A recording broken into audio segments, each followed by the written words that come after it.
जय हिंद दोस्तों, नमस्कार। बात कर लेते हैं दिन भर की सारी आज ब्रेकिंग खबरों की, जहां सबसे पहले बताएंगे बांग्लादेश में चिन्मय कृष्ण दास को आखिर कर ही लिया गया गिरफ्तार। हिंदुओं के समर्थन में की थी इन्होंने रैली। बताएंगे कैसे कट्टरपंथियों की वजह से और इस्लामिक धमकियों की वजह से यूनुस सरकार ने यह बड़ा कदम उठा लिया। बताएंगे क्या थी इसके पीछे की सबसे बड़ी यूनुस की मंशा, तो वहीं बताएंगे रंग दिखाएगी भारत चीन की दोस्ती, ड्रैगन के साथ भूटान भी सुलझाएगा विवाद। तो वहीं महाराष्ट्र के सीएम को लेकर अभी अभी की सबसे बड़ी खबर सूत्रों के हवाले से आई है। देवेंद्र फडणवीस को लेकर बताएंगे, जिसके बाद सीएम पद पर शिंदे सेना ने ठोक दिया दावा, तो बीजेपी ने तरेर दी आंखें, कह दिया दबाव मत बनाना, यहाँ कोई तुमसे दबने वाला नहीं। जी हाँ, शिंदे को दिया करारा जवाब। सारी जानकारियां बताएंगे विस्तार से, बस आप वीडियो के लास्ट तक बने रहेगा। और हमें सपोर्ट करने के लिए अभी तक वीडियो को लाइक नहीं किया तो लाइक करके, चैनल को सब्सक्राइब करके, बेल आइकन दबा के कमेंट में जय हिंद कह दीजिएगा। बात करें पहली बड़ी खबर की, जहां पर बांग्लादेश में चिन्मय कृष्ण दास को कर लिया गया गिरफ्तार। दोस्तों, बांग्लादेश में हिंदुओं पर हो रहे अत्याचारों के बीच सरकार और पुलिस के रवैये पर लगातार सवाल उठ रहे हैं। इस बीच इस्कॉन कोलकाता के वाइस प्रेसिडेंट राधा रमण दास ने बड़ा दावा किया है। सोशल मीडिया प्लेटफॉर्म एक्स पर किए गए एक पोस्ट में उन्होंने कहा है कि चिन्मय कृष्ण दास ब्रह्मचारी को ढाका पुलिस ने गिरफ्तार कर लिया है। चिन्मय कृष्ण दास ने बांग्लादेश में हिंदुओं के समर्थन में रैली की थी। पुलिस ने उनके खिलाफ देशद्रोह का मामला दर्ज किया था। इस्कॉन कोलकाता के वाइस प्रेसिडेंट राधा रमण दास ने कहा कि अभी अभी मुझे हैरान करने वाली खबर मिली है। हिंदू साधु और इस मुश्किल समय में बांग्लादेशी अल्पसंख्यकों के नेता चिन्मय कृष्ण दास ब्रह्मचारी को ढाका पुलिस ने गिरफ्तार कर लिया है और उनको अज्ञात स्थान पर लेकर जाया गया है। उन्हें ढाका पुलिस की जासूसी शाखा ने गिरफ्तार किया है और उनको ऐसी जगह लेकर गया है जहां पर हिंदू समुदाय का कोई भी व्यक्ति पता ना लगा पाए कि आखिर उनको गिरफ्तार करके लेकर कहां गया है। साथ ही साथ बता दें, ये हालत बांग्लादेश में शेख हसीना सरकार के तख्ता पलट के बाद से शुरू हो चुका है। इस महीने के पहले सप्ताह दक्षिण पूर्वी बंदरगाह शहर चटगांव में ऐसी ही एक घटना सामने आई थी। यहाँ इस्कॉन मंदिर पर टिप्पणी के बाद हिंसा भड़की थी, यहाँ तक कि सेना को भी डिप्लॉय किया गया था। वहीं दूसरी ओर बात करें बांग्लादेश की, तो इस्लामिक धमकियों के बाद रद्द करना पड़ गया संगीत समारोह। यूनुस के राज में कट्टरपंथ का अड्डा बन चुका है ये बांग्लादेश। दोस्तों, नोबेल पुरस्कार विजेता मोहम्मद यूनुस के नेतृत्व में चल रहे बांग्लादेश में इस्लामिक कट्टरपंथ हावी हो रहा है। हाल ही में प्रतिवर्ष होने वाले एक लोकप्रिय संगीत समारोह को इस्लामिक कट्टरपंथियों की धमकियों के चलते रद्द कर दिया गया। बांग्लादेश में धार्मिक सहिष्णुता को बढ़ावा देने की बात करने वाले इस संगठन को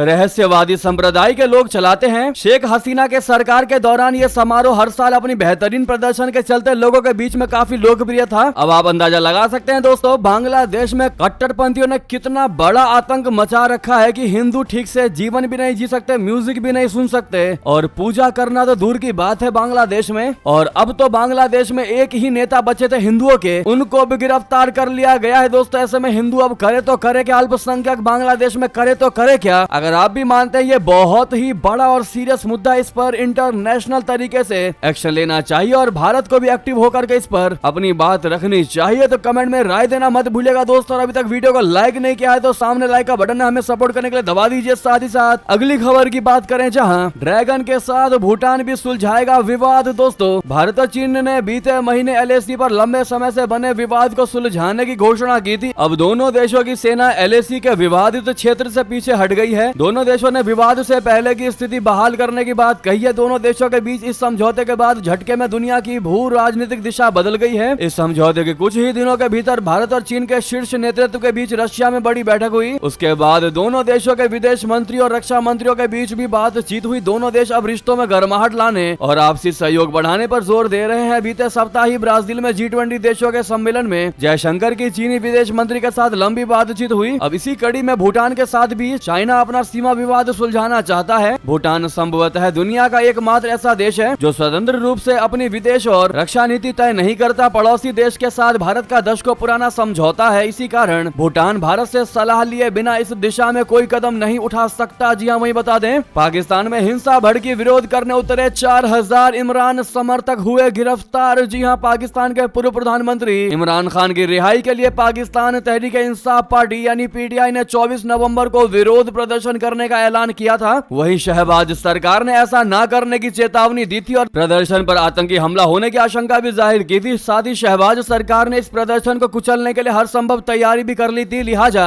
आलम यह रहा कि जब पीटीआई के समर्थक इस्लामाबाद की सड़कों पर उतरे तो यह हिंसक हो गया। विरोध करने उतरे इमरान खान के समर्थकों को रोकने के लिए इस्लामाबाद में भारी पुलिस बल तैनात किया गया था। सड़कों पर 30 से ज्यादा कंटेनर्स लगाए गए थे, लेकिन समर्थक नहीं माने और जब विरोध प्रदर्शन शुरू हुआ तो पुलिस ने 4000 पीटीआई वर्कर्स को पुलिस ने गिरफ्तार कर लिया। इस दौरान समर्थकों और पुलिस के बीच झड़पें भी हुई। साथ ही साथ बता दें, चीन के करीब एक साथ 3 अमेरिकी एयरक्राफ्ट कैरियर ट्रंप के शपथ ग्रहण पर शक्ति प्रदर्शन की तैयारी। जी हाँ, अमेरिका ने राष्ट्रपति निर्वाचित डोनाल्ड ट्रंप के शपथ ग्रहण पर भव्य शक्ति प्रदर्शन की तैयारी की है। इस दौरान एक साथ 3 अमेरिकी एयरक्राफ्ट कैरियर चीन के पास मौजूद रहकर एक बड़ा और कड़ा संदेश देने की कोशिश करेंगे। ट्रंप ने अपने पूरे चुनाव प्रचार के दौरान चीन को अमेरिका का सबसे बड़ा दुश्मन बताया है। उन्होंने अपनी अधिकतर रैलियों में चीन के खिलाफ सख्त रुख अख्तियार करने का वादा भी किया है। माना यह जा रहा है कि यह सैन्य तैनाती ट्रंप के इसी रुख को प्रदर्शित करने का एक जरिया है। विश्लेषकों का कहना है कि नौसेना अगले 50 दिनों के दौरान राजनीतिक अनिश्चितता के लिए चीन को सबसे बड़ा खतरा मानती है। एशिया में बढ़ी हुई उपस्थिति का उद्देश्य ट्रंप के शपथ ग्रहण से पहले 50 से ज्यादा दिनों में चीन द्वारा किसी भी तरह के खतरे का मुकाबला करना है। हालांकि इससे मध्य पूर्व में अमेरिकी नौसेना की उपस्थिति कम हो जाएगी। तो वहीं आपको बता दें, कनाडा में खालिस्तानी आतंकी रोको। जी हां, अमेरिका में हिंदुओं की सुरक्षा को लेकर बहुत बड़ा प्रदर्शन। दोस्तों, अमेरिका की सिलिकॉन वैली में भारतीय मूल के लोगों ने कनाडा और बांग्लादेश में हिंदुओं के खिलाफ हिंसा के खिलाफ एकजुटता दिखाते हुए एक रैली निकाली है। मिलपिटास